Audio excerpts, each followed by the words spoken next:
Ang taong hindi nag-iipon sa panahon ng kasaganaan ay magdurusa sa panahon ng kakulangan. Ang disiplina ay hindi nabubuo kapag madali ang lahat. Ito ay nahahayag. Huwag mong gastusin ang lahat ng pumapasok sa iyong bulsa. Dahil darating ang araw na kakailanganin mo ang pera at wala ka nito.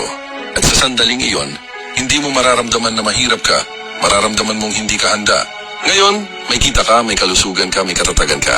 Pero huwag mong ipagkamali ang ginhawa bilang permanente. Nawawala ang trabaho, kumukupas ang oportunidad, at laging sinisingil ng buhay ang utang nito. At kapag dumating ang sandaling iyon, wala ka ng oras maghanda, oras na lang para harapin ang hindi mo na itayo. Ang mga taong nasa paligid mo ngayon ay hindi palaging nandyan bukas. Hindi dahil wala silang pakialam, kundi dahil bawat isa ay may sarili ring laban. At kapag dumating ang laban mo, mag-isa kang tatayo. Sa oras na iyon, ang tanging sasalo sa iyo ay kung ano ang naipon mo, ang disiplina na mag-ipon. Ang hindi pag-iipon ay hindi kalayaan. Ito ay pagsusugal sa swerte. At ang swerte ay hindi estratehiya. Hindi nagbibigay ng babala ang problema. Dumarating ito kapag kampante ka, kapag abala ka, kapag iniisip mong maayos ang lahat.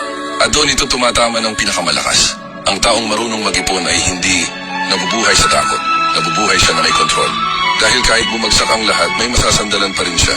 At ang ganitong kapayapaan ay hindi nabibili sa huling sandali. Walang mas mahalagang kayamanan kaysa sa alam mong hindi ka umaasa sa iba. Kapag sinusubok ka ng buhay, yung pag-ipon ay hindi kasakiman. Ito ay disiplina, pag-iisip sa hinaharap at respeto sa sarili. Kaya sa tuwing may papasok na pera sa buhay mo, magtabi ka ng bahagi nito. Hindi dahil natatakot ka, kundi dahil handa ka. Dahil ang perang iniipon mo ngayon ay hindi nawawala. Ito ang pagdurusang iniiwasan mo bukas.